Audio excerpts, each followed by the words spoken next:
Alors, quand pars-tu en vacances? Eh bien, je me suis décidée. 33. Alors, quand pars-tu en vacances? Eh bien, je me suis décidée pour 2 semaines en juillet. Tu vas en Bretagne, comme d'habitude. Oh non, non, cette année, je change. J'ai choisi une destination lointaine. Et je peux savoir dans quel pays tu comptes passer tes vacances? Je vais faire des randonnées en Australie. 1. Cette année, que fait la femme? 2. D'habitude, que fait la femme? 44. Monsieur Bertrand, vous êtes accusé d'avoir volé le sac de Madame Plante. Je suis innocent. Je n'ai rien fait. Je ne comprends pas, madame le juge. Bon. Que faisiez-vous lundi dernier dans l'après-midi? Je travaillais dans ma boutique, comme d'habitude. Vos employés ont déclaré que vous vous êtes absenté 1 heure. J'effectuais une livraison. Je me trouvais au mauvais endroit, au mauvais moment. 1. Qu'arrive-t-il à Monsieur Bertrand? 2. Où se déroule la scène? Section 4, niveau 5. 45. Le 6 janvier, fête de l'Épiphanie ou des Rois Mages, on partage la galette ou la couronne. Cette tradition très ancienne est restée très vivace en France. On découpe le gâteau des rois en autant de parts qu'il y a de convives, plus une supplémentaire. On l'appelle part du bon Dieu ou part de la Vierge, et elle est traditionnellement destinée à l'homme absent, parti en mer ou à la guerre, ou aux pauvres qui pourraient venir frapper à votre porte. La célébration de l'Épiphanie, c'est aussi le rituel de la fève glissée dans la pâte. Celui qui trouve la fève est couronné roi ou reine de la fête et est gentiment convié à régaler les autres d'une nouvelle galette. 1. À quoi sert la part supplémentaire de galette? 2. Que doit-on faire lorsqu'on trouve la fève? 46. Vous savez que téléphoner en conduisant multiplie par 4 les risques d'accident?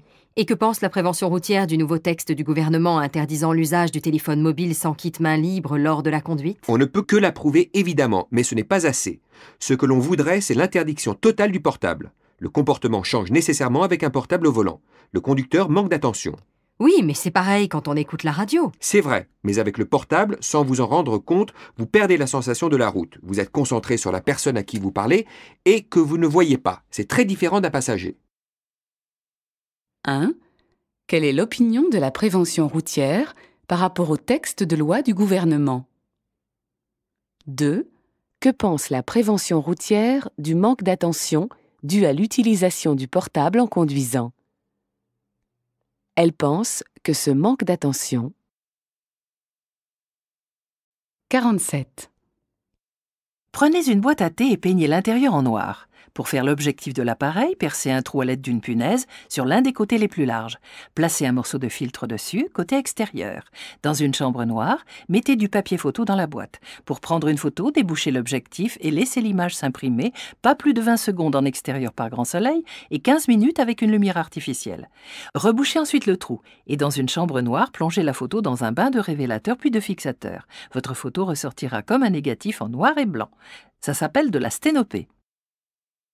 1. Qu'explique la photographe? 2. Que faut-il faire pour que le développement d'une photo soit réussi? 48.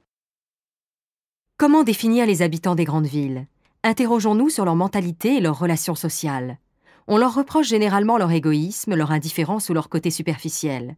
Cependant, une étude menée récemment dans les grands ensembles urbains révèle que la vie de quartier occupe une place importante. Selon les citadins, le quartier représente un lieu privilégié pour les rencontres. Ils pratiquent volontiers des activités sportives et culturelles dans des associations et des clubs près de chez eux. De plus, les citadins effectuent de préférence leurs petites courses alimentaires dans les commerces et marchés de proximité. 1. Quels traits attribue-t-on généralement aux citadins? 2. Que font les citadins dans leur quartier? 49. Aujourd'hui, dans notre émission L'actualité en question, nous avons invité Madame Mittan, représentante de l'association Nature en danger.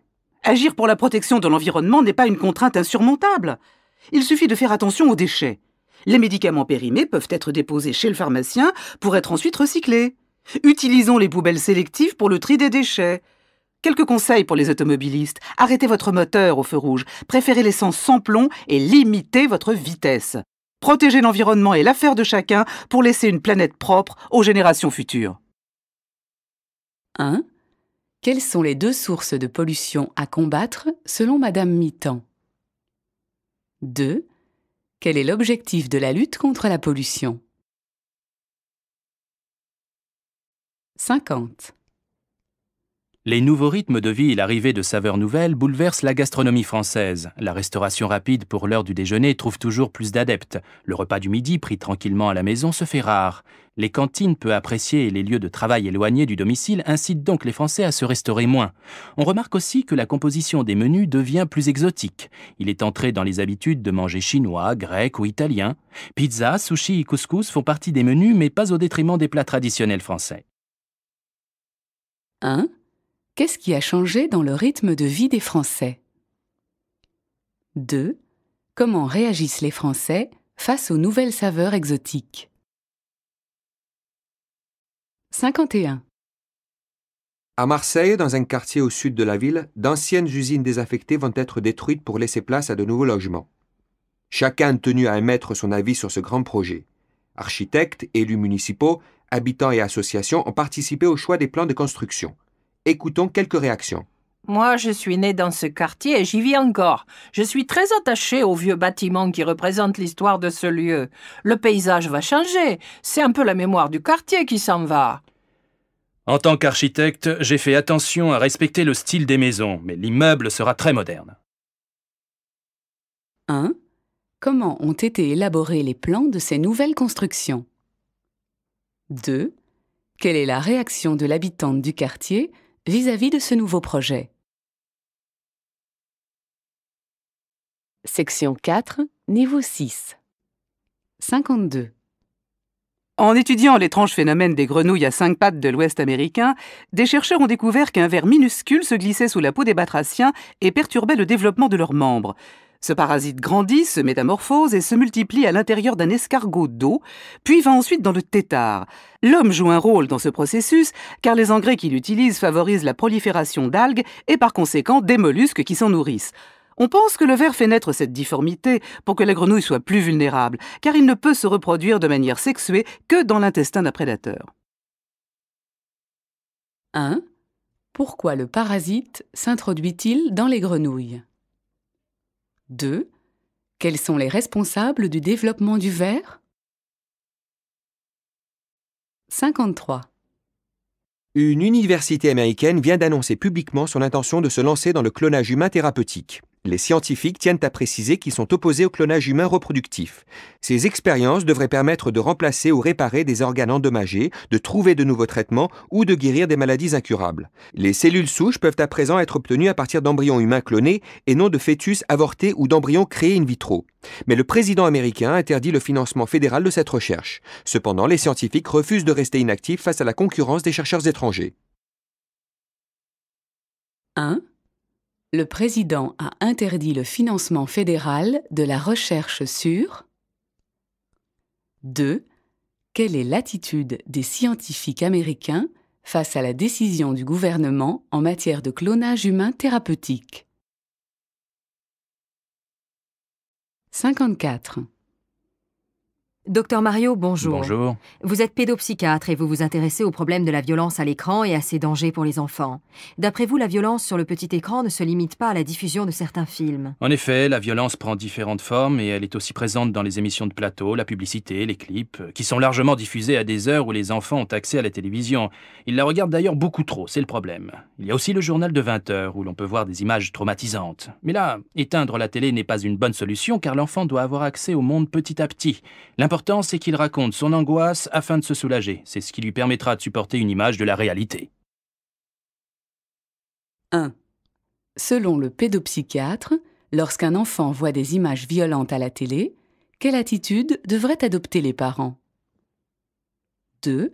D'après le docteur Mario, comment pourrait-on résoudre en partie le problème de la violence à la télévision face aux enfants? 55. Et maintenant, notre point santé. Aujourd'hui, les médicaments génériques. Ce sont des copies du principe actif d'un médicament original dont le brevet est passé dans le domaine public. Ils ont la même composition, la même forme et les mêmes effets que les médicaments originaux, mais sont vendus environ 30% moins cher. Depuis 2 ans, les pharmaciens peuvent remplacer un médicament original par un générique, sauf si le médecin l'interdit formellement sur l'ordonnance. Grâce à ce type de médicament, la sécurité sociale et les mutuelles peuvent maîtriser les dépenses de santé. Pourtant, en France, les génériques ont encore du mal à s'imposer, alors qu'ils ont le même taux de remboursement que les originaux. 1. Que nous apprend cette émission sur les médicaments génériques? 2. Pourquoi les médicaments génériques sont-ils intéressants? 56. 10 ans après la disparition d'Yves Montand, la municipalité de Paris rend hommage à l'artiste.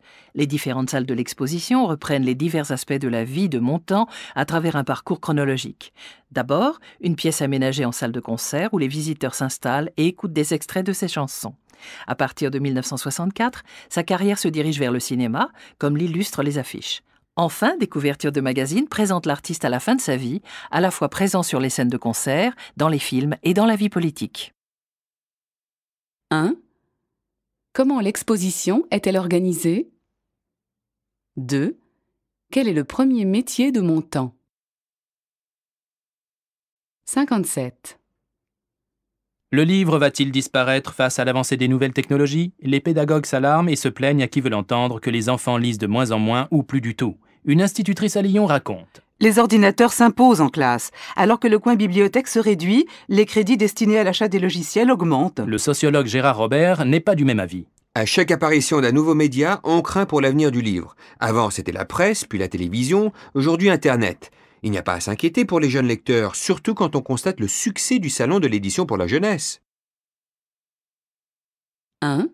Quelle est la réaction des pédagogues vis-à-vis des pratiques de lecture des enfants? 2. Pour quelles raisons pense-t-on que le livre est en danger? 58. Les petits budgets partent en vacances grâce à de nouvelles compagnies aériennes qui cassent les prix des billets. Des sociétés proposent des tarifs beaucoup moins chers que dans les grandes compagnies. Mais les conditions de voyage ne sont pas les mêmes. Pour changer la date de réservation, vous risquez une surtaxe qui vous reviendra plus cher que le prix du billet. Les correspondances ne sont pas toujours assurées. À bord, le confort est limité au minimum. Pas de café ou de collation gratuit. Tout se paye. Dans les conditions de vente, les compagnies à bas prix déclinent toute responsabilité concernant les dommages causés sur les bagages. 1. Que proposent les nouvelles compagnies aériennes? 2. Quelles sont les conditions de vente? Test d'entraînement. Compréhension orale. Section 1, niveau 1.